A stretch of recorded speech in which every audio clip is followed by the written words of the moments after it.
1992 yil Andijon viloyati Oltinko'l tumanida tug'ilgan fuqaro Buxoro shahrining Ibrohim Mo'minov ko'chasidagi ko'p qavatli uyning 2-qavatida ofis ochib, bu yerda imtihonsiz talaba bo'ling chorlovi asosida fuqarolarni xorijiy oliy ta'lim muassasalarining turli fakultetlariga imtihonsiz kiritib qo'yish taklifi bilan o'z qing'ir niyatlarini amalga oshirib kelgan.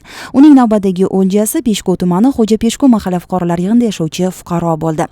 Andijonlik uchar o'zining vakolatli tanishlari orqali 2600 AQSh dollari evaziga mazkur fuqaroni Qirg'iziston Respublikasi Nemsiy universitetining tibbiyot fakultetiga birinchi bosqichni o'qimagan holda uni to'g'ridan-to'g'ri ikkinchi kursga o'qishga kiritib qo'yishini va 3000 AQSh dollari evaziga o'qishini Buxoro davlat tibbiyot institutiga ko'chirib berishini va'da qildi.